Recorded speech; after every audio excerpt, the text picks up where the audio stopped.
Welcome, fellow travelers through time. Tonight, we journey into an era where the very definition of holy war began to shift, where alliances forged in faith often served the cold calculus of empire. Forget what you think you know about crusades.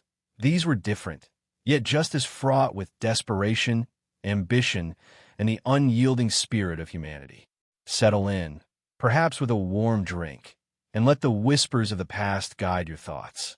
And as always, if you find yourself drawn into these ancient echoes, a like, a comment, or a share helps these stories reach even more curious minds. Now let us begin our exploration.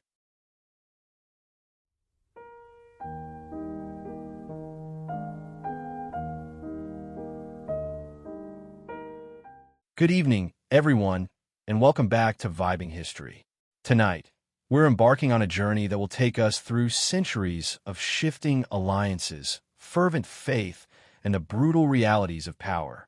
We're going to explore a phenomenon that, on the surface, might seem like a continuation of a familiar historical narrative, but in its depths reveals something far more complex and, dare I say, almost paradoxical: the evolution of the Holy Leagues. Now, when you hear the words Holy League, your mind might immediately conjure images of medieval knights, papal pronouncements, and the echoing cry of the Crusades. And you wouldn't be entirely wrong. Indeed, the numerous Holy Leagues, commencing their rather ambitious endeavors as far back as 1332, were, in many ways, a new manifestation of that ancient crusading movement. But here's where it gets interesting and where the lines begin to blur. While they certainly retained both the spirit and, importantly, the language of the Crusades in practical terms, these were vastly different beasts altogether. Think of it this way. Imagine a flickering ember from a once roaring bonfire. It still holds the memory of that intense heat and light, but it's now contained, perhaps even redirected, to serve a different purpose. That's a bit like what happened with the Holy Leagues.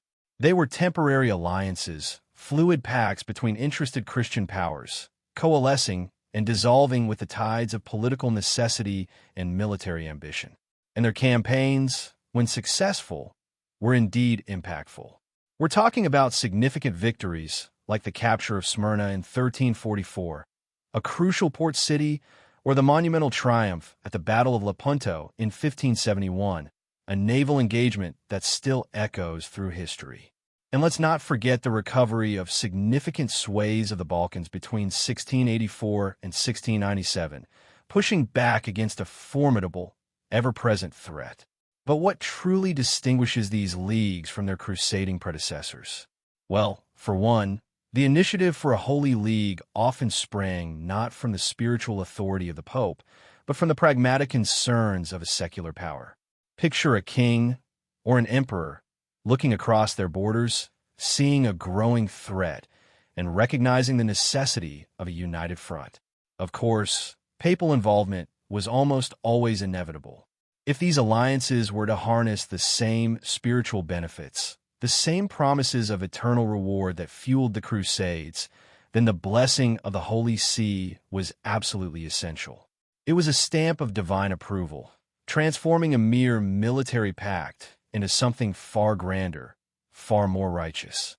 This transition from supranational crusades, those grand, overarching expeditions that aim to unite all Christendom, to these more defined, state-driven alliances was a gradual one, driven by several powerful forces. Consider, for a moment, the changing landscape of Europe itself. The rise of the great powers, France, Spain, the Holy Roman Empire, England, Venice, each with their own burgeoning national interests and increasingly sophisticated state apparatuses, meant that unilateral, papal-led ventures became less feasible, less effective. These emerging powers had their own agendas, their own territories to defend, their own spheres of influence to expand. And then there was the enemy, or, more accurately, the increasingly unified and formidable Muslim enemy, in the relentless expansion of the Ottoman Empire. For centuries, the various Turkish beyliks had posed a threat, a constant skirmish along the eastern frontiers. But the Ottomans, with their sophisticated military, their unwavering ambition, and their remarkable ability to consolidate power presented a challenge of an entirely different magnitude. They were a centralized, unified force demanding an equally unified, if temporary, response. This pressure, this external threat, inadvertently pushed Christian powers, often at odds with one another, into alliances of necessity. The spiritual zeal of the Crusades, once directed at distant lands and fractured emirates, now found a new, more immediate focus in the face of a rapidly expanding, highly organized empire. So, when we speak of the Holy Leagues, we're not just talking about a simple rebranding of the crusading ideal. We're witnessing a fascinating evolution of geopolitical strategy, where the language of faith was skillfully interwoven with the cold logic of statecraft. Let's take a closer look at some of these individual leagues, because each one tells a unique story of shifting allegiances, desperate gambles, and the often unforeseen consequences of historical forces. Consider the Holy League of 1332. This was one of the earliest examples of this new form of alliance, primarily aimed at combating the very real naval threat posed by the various Turkish beyliks in the Eastern Mediterranean. What's particularly noteworthy here is the inclusion of the Orthodox Byzantine Empire. For centuries, the schism between Eastern and Western Christianity had been a gaping wound, often leading to animosity and even outright conflict. Yet, in the face of a common enemy, the ancient divisions momentarily receded. This was not a crusade to reclaim the Holy Land, but a pragmatic alliance to defend shipping lanes and coastal territories. A clear sign of how practical necessity could trump centuries of theological dispute. Fast forward to the late 15th and early 16th centuries, and we see the Holy Leagues taking on an entirely different character. The Holy League of 1495, also known as the League of Venice, for instance, wasn't primarily directed against a Muslim foe. Instead, it was an alliance of several powerful opponents against the burgeoning French hegemony in Italy. This was a direct response to King Charles VIII of France's invasion of Italy, a campaign that sent shockwaves across the continent.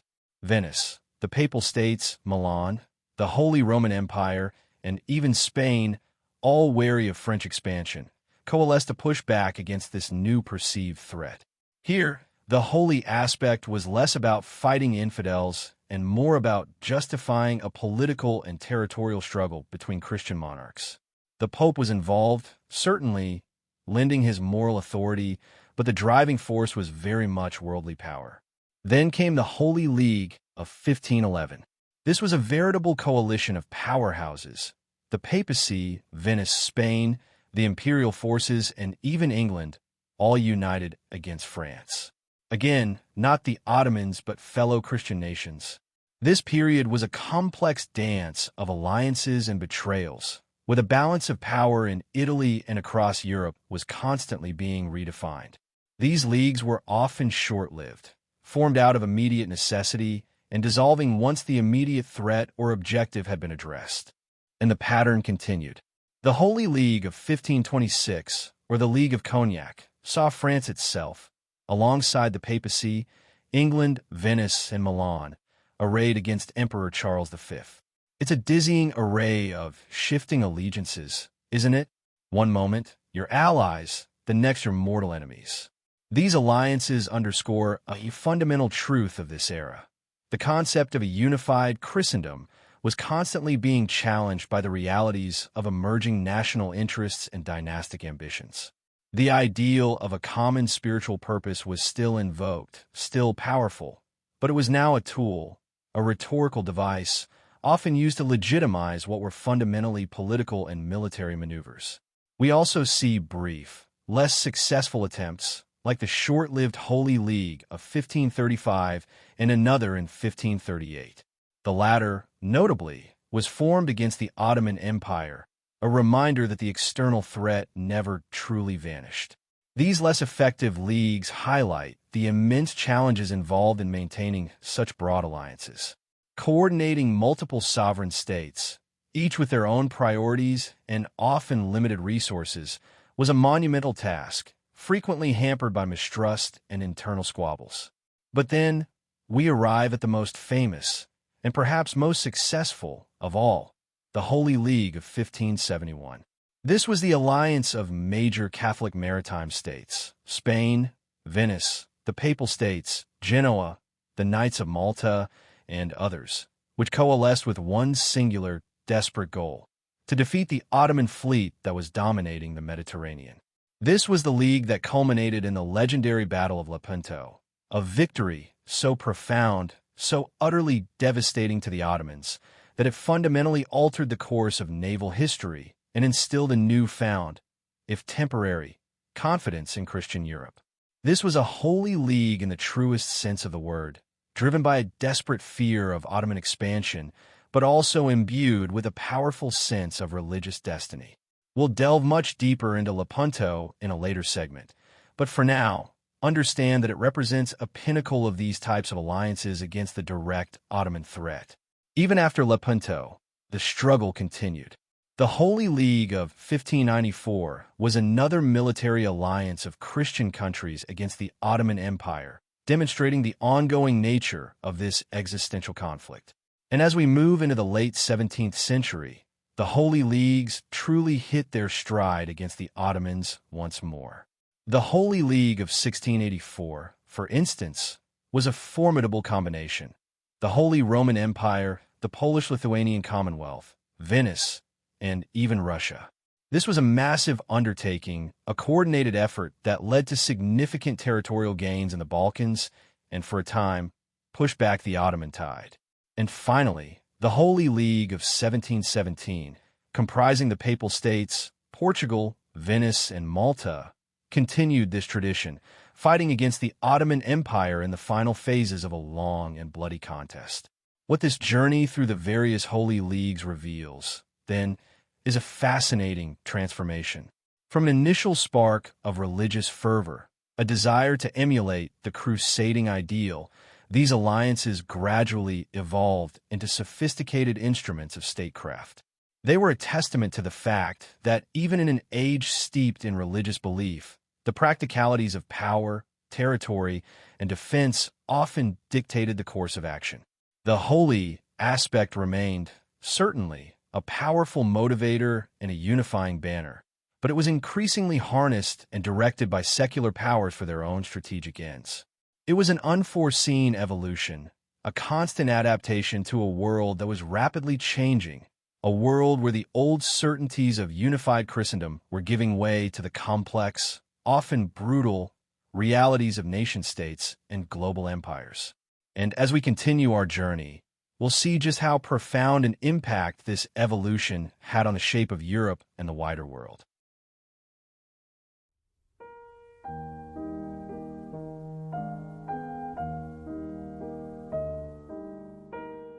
Welcome back, weary travelers, to Vibing History.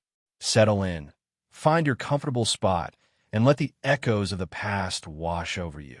Last time, we began to uncover the intriguing evolution of the Holy Leagues, these peculiar alliances that, while echoing the fervent zeal of the Crusades, were in many ways a new beast entirely. We saw how they emerged from a shifting European landscape, a landscape where individual ambition began to challenge the singular authority of the Pope, and where the pragmatic needs of statecraft started to blend with spiritual imperative.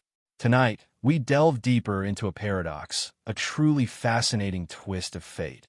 How a formidable enemy, the sprawling, indomitable Ottoman Empire, inadvertently became the very force that forged Christian unity, compelling disparate and often warring European powers to set aside their differences and, for a time at least, stand together under the banner of the cross. This isn't a story of unwavering faith or spontaneous brotherhood. It's a testament to the power of a common thread, a narrative woven with threads of fear, ambition, and the sheer, brutal necessity of survival. Imagine, for a moment, the early 14th century. Europe is a patchwork quilt of kingdoms, duchies, and city-states, perpetually squabbling over borders, dynastic claims, and religious doctrines. French kings eye Italian lands. The Holy Roman Emperor grapples with rebellious princes, and the English and French are locked in their seemingly endless dance of war. Yet, Far to the east, a new power is rising, a storm brewing that would eventually consume vast swathes of land and send shivers down the spines of even the most hardened European monarchs. This was the Ottoman Empire, a dynamic expansionist force fueled by a powerful military and a centralized authority that Europe, fractured as it was, could barely fathom. For centuries, the various Turkish beyliks in Anatolia had been a persistent nuisance, a threat to Byzantine shipping and coastal communities. But with the rise of the Ottomans, this threat escalated dramatically. They were not merely raiders. They were conquerors, systematically absorbing Byzantine territories, pushing ever westward, and establishing a formidable naval presence in the eastern Mediterranean. Their galleys, swift and numerous, began to menace trade routes, disrupt coastal life, and cast a long shadow over the islands that dotted the Aegean and Ionian seas. It was this immediate, tangible threat to maritime commerce and strategic strongholds that first spurred the creation of some of the earliest Holy Leagues.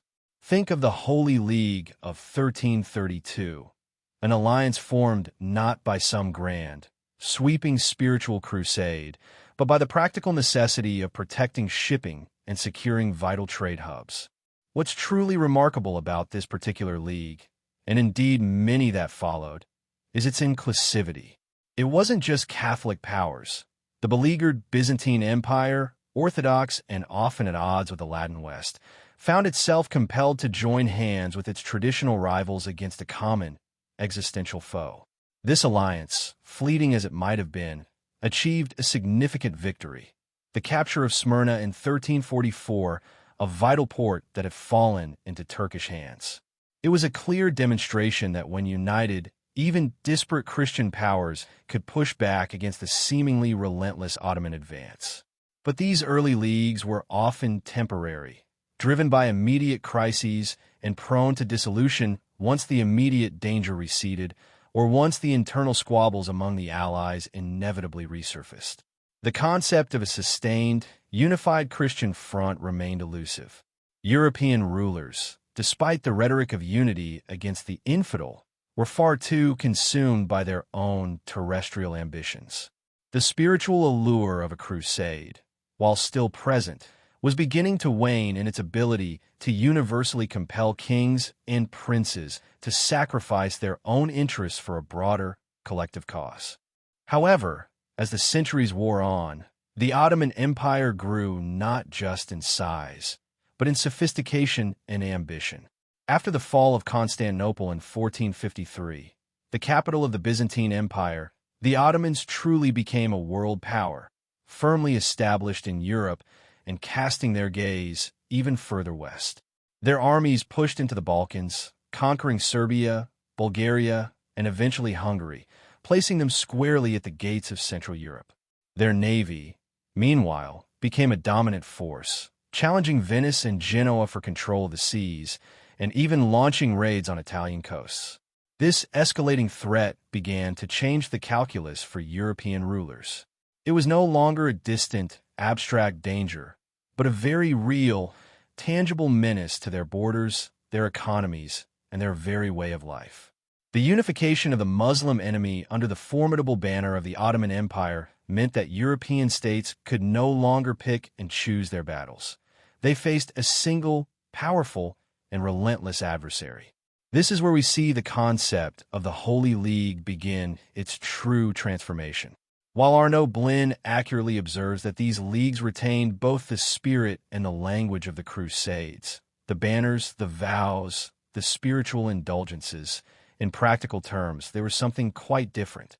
The initiative increasingly came from secular powers, from rulers like the Doge of Venice or the King of Spain, who saw their commercial interests, their territorial integrity, or their very survival at stake. Papal involvement was, of course, still crucial. Without the blessing of the Pope, without the promise of spiritual rewards for those who fought, the concept of a Holy League would lose much of its compelling power, its ability to mobilize not just armies, but the hearts and minds of the populace. But the driving force was shifting. Consider the Holy League of 1495, also known as the League of Venice. This wasn't primarily about fighting the Ottomans. It was an alliance formed by Venice, Milan, the papacy, Spain, and the Holy Roman Empire, not against the Crescent, but against the Cross, specifically against the ambitions of the French king, Charles VIII, who was attempting to assert his claim to Naples and dominate Italy. This demonstrates the fluidity of these alliances, how the term Holy League could be adapted and applied to different geopolitical circumstances, even when the enemy was another Christian power. The spiritual veneer was often present, but the underlying motivation was almost always rooted in pragmatic statecraft and the balance of power. However, the Ottoman threat remained a constant, a looming specter that could always compel Christian powers to set aside their internecine squabbles, at least temporarily. As the 16th century dawned, the Ottoman Empire, under formidable sultans like Selim I and Suleiman the Magnificent, reached its zenith. Their armies were unmatched, their navy a force to be reckoned with. The fear they inspired was profound and widespread.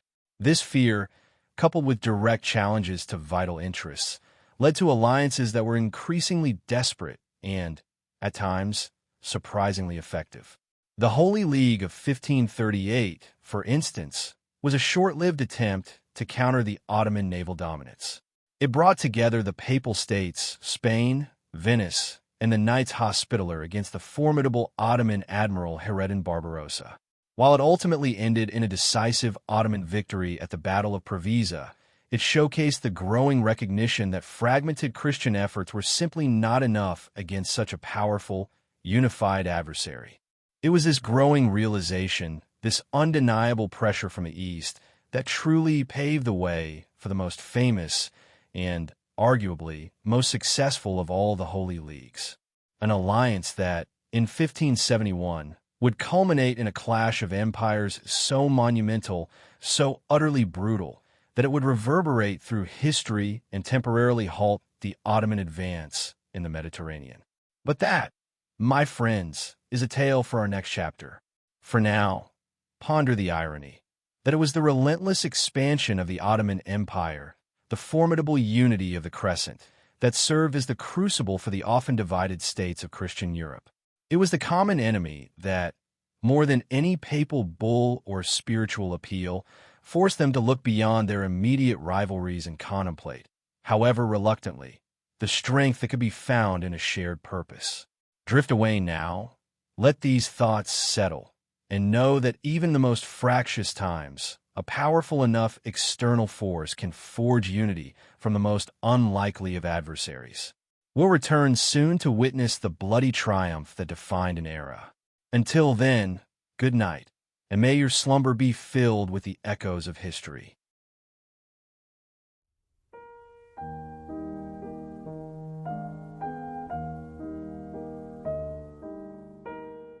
Welcome back, my friends, to Vibing History.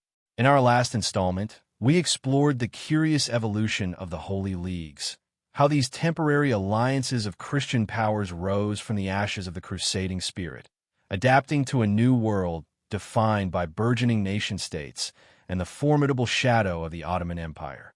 We saw how the zeal for the cross, once a universal call, transformed into a more pragmatic, yet still spiritually charged, form of statecraft. Tonight, we delve into one of the most iconic and indeed bloody triumphs of these leagues, a clash that resonated across continents, a naval engagement so monumental it etched itself into the very fabric of European consciousness. The Battle of Lepanto in 1571. Prepare yourselves, for this is a tale of epic proportions, of courage and desperation, of gunpowder smoke and the crimson stain on the wine-dark sea. For centuries, the Mediterranean had been a contested arena.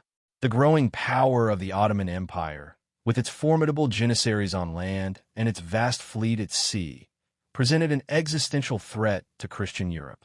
Venice, ever the maritime power, felt this pressure most acutely, her trading routes and island possessions constantly under siege.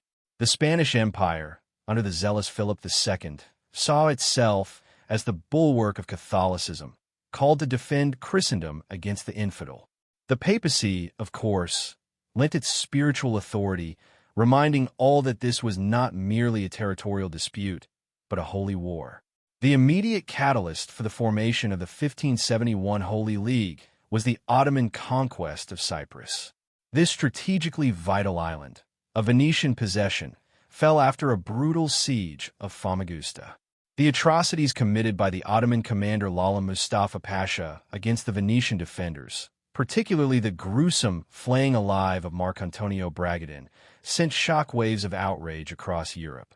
The call for retribution, for a united front, became undeniable. Pope Pius V, a man of unwavering piety and political acumen, became the driving force behind this new Holy League. He tirelessly negotiated, cajoled, and threatened, ultimately bringing together a formidable alliance. Spain, Venice, the Papal States, Genoa, Savoy, the Knights of Malta, and various other smaller Italian states. It was a testament to the perceived threat and the Pope's determination that such disparate powers, often at odds with one another, could be brought under a single banner. The command of this grand Christian fleet fell to Don John of Austria, the illegitimate half-brother of King Philip II of Spain. He was a young man, only 24 years old, but charismatic and militarily ambitious. His appointment was not without controversy, but his noble lineage and connection to the most powerful monarch in Europe ultimately swayed the Allies. Under him served seasoned commanders like Marcantonio Colonna for the Papal States and Sebastiano Venier for Venice, men who harbored deep-seated rivalries but understood the gravity of the moment.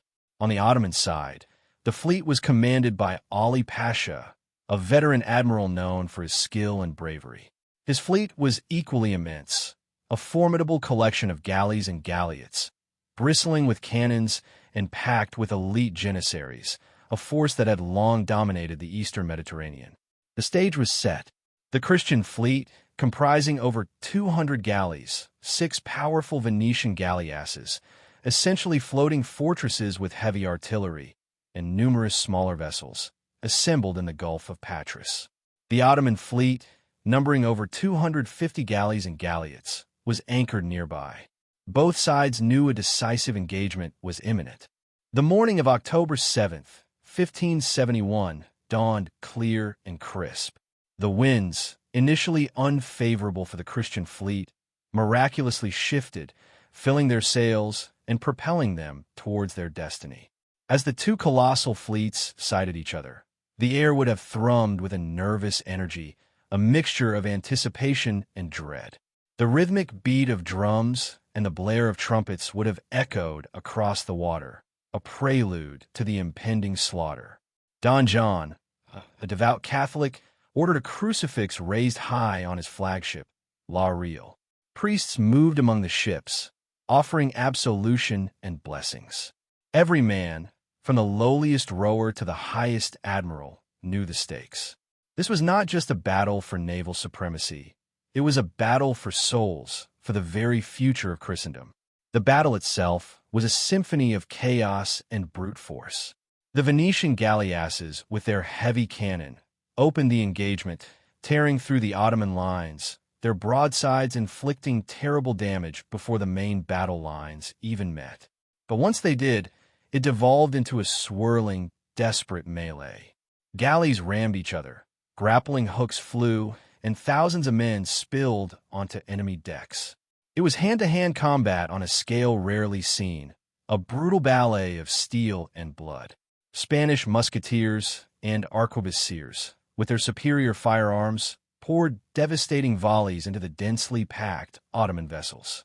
Janissaries, renowned for their ferocity, fought with their characteristic courage, attempting to board and overwhelm their Christian adversaries. The flagship duel was particularly fierce. La Real, Don John's vessel, engaged Ali Pasha's Sultana.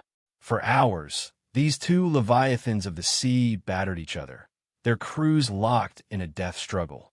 The deck of Sultana became a charnel house, eventually falling to the Christians.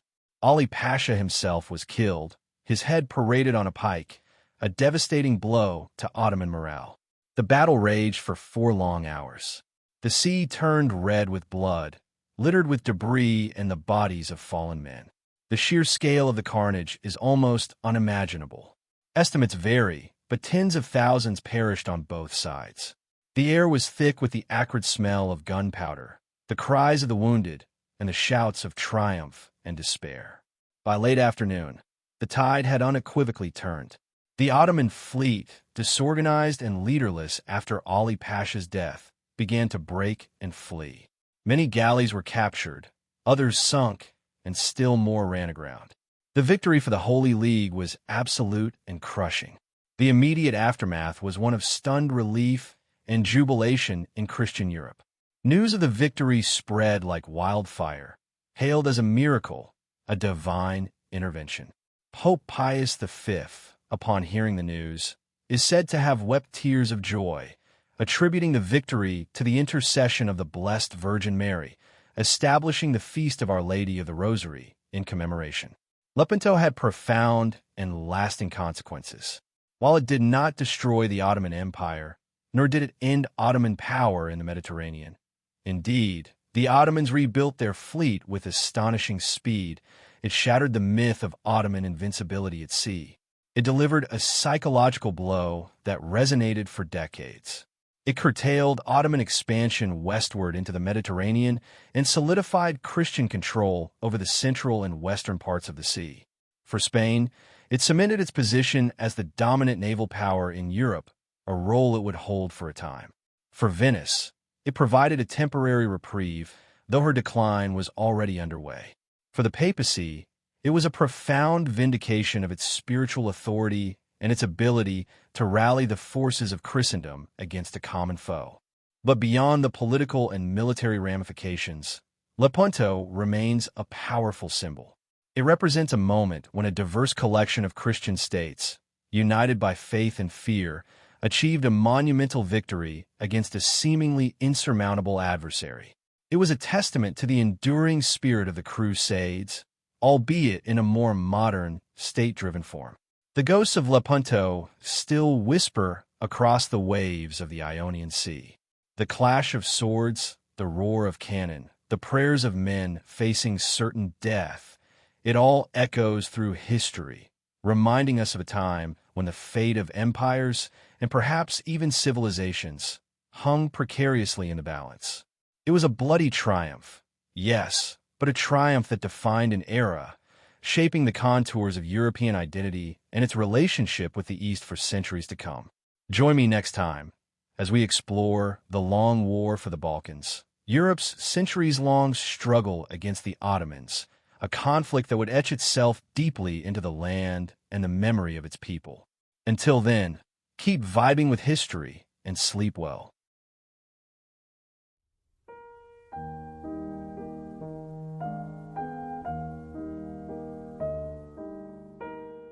Welcome back, my friends. We've journeyed through the fervent origins of the Holy Leagues, witnessed how the Ottoman tide inadvertently forged a fragile Christian unity, and stood on the blood-soaked decks of Lepanto, where a defining clash echoed across the centuries. But the story of the Holy Leagues, and indeed of Europe's relentless engagement with the Ottoman Empire, wasn't merely a series of isolated battles or short-lived alliances. It was a centuries-long struggle, particularly for the contested lands of the Balkans. A struggle so protracted, so brutal, that it earned its own grim moniker, the Long War. Imagine, if you will, the year 1332. The fires of the Crusading movement, though flickering, had not yet been entirely extinguished. But something new was stirring, a different kind of alliance, born not always from the Pope's direct call, but often from the desperate necessity of secular rulers facing an existential threat. This was the birth of the Holy League as a recurring phenomenon. Not the grand, supranational expeditions of old, but temporary, pragmatic unions of Christian powers, united by a shared enemy. The burgeoning might of the Turkish Beyliks, and later, the formidable Ottoman Empire. Arnaud Blin, a historian I often turn to, captures this perfectly when he notes that these holy leagues retained both the spirit and the language of the Crusades. There was still that underlying spiritual fervor, the appeal to divine favor, the promise of salvation for those who fought the infidel. Yet, in their practical application, they were profoundly different. The initiative often sprang from a king, a doge, or an emperor, keenly aware of the encroaching shadows on their borders. Papal involvement, however, remained crucial. It imbued these alliances with the spiritual benefits of a crusade, a powerful incentive for soldiers and rulers alike. Without that papal blessing, without the promise of indulgence, these leagues might have been seen as mere political maneuvers, devoid of the sacred weight that galvanized so many. The transition from the vast, often unwieldy supranational crusades to these more focused state alliances was driven by several key factors. Europe itself was changing. The great powers were rising, consolidating their authority, and developing standing armies and more sophisticated diplomatic networks. The era of a united Christendom responding to a singular papal summons was, for the most part, fading. And on the other side of the divide, the fragmented Muslim emirates that had once been the target of Crusader zeal were now coalescing into a singular, immensely powerful entity, the Ottoman Empire.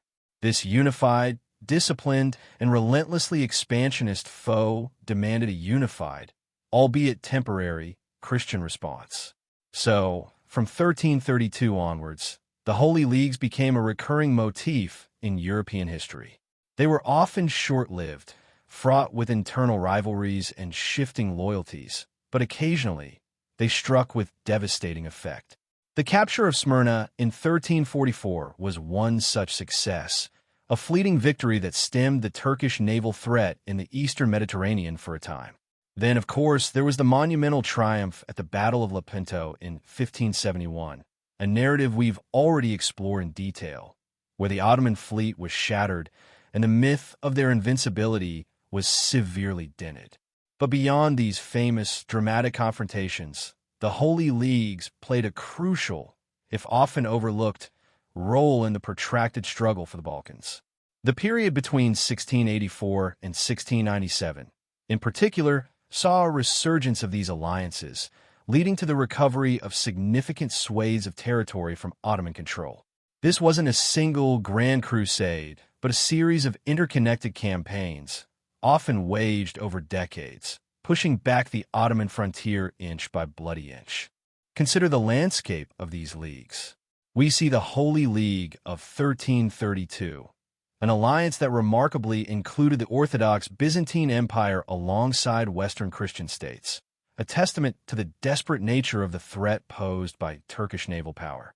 Then, as Europe grappled with its own internal power struggles, we find leagues forming against French hegemony, like the League of Venice in 1495, or against the Holy Roman Emperor Charles V, as seen in the League of Cognac in 1526. These show how the concept of a Holy League, an alliance of Christian powers, could be repurposed for internal European political maneuvering, even while the external Ottoman threat loomed. But it is the leagues directly confronting the Ottoman Empire that truly reveal the essence of this long war. The short-lived Holy League of 1538, for instance, a desperate attempt to stem the tide of Ottoman expansion, or the more successful, but still challenging, Holy League of 1571 that culminated at Lepanto. And then, as the 17th century wore on, and the Ottoman Empire, while still mighty, began to show the first cracks in its formidable facade, the Holy Leagues took on a new urgency. The Holy League of 1684 is a pivotal example. It brought together the formidable forces of the Holy Roman Empire, the proud cavalry of the Polish-Lithuanian Commonwealth, the maritime might of Venice, and significantly, the emerging power of Russia. This was an alliance of truly monumental scope, forged to roll back the Ottoman presence in Central Europe and the Balkans. This league was directly responsible for some of the most dramatic reversals of Ottoman fortunes, including the lifting of the Siege of Vienna in 1683. Though that was technically before this specific league was formally constituted, the spirit of resistance that led to it was certainly present, and the subsequent Ottoman-Habsburg Wars that saw significant territorial gains for the Christian powers. And finally, as the 18th century dawned, we see the Holy League of 1717, an alliance comprising the Papal States, Portugal, Venice, and Malta. This league was specifically designed to counter continued Ottoman aggression and maintain a fragile balance of power in the Mediterranean. What does this litany of leagues tell us?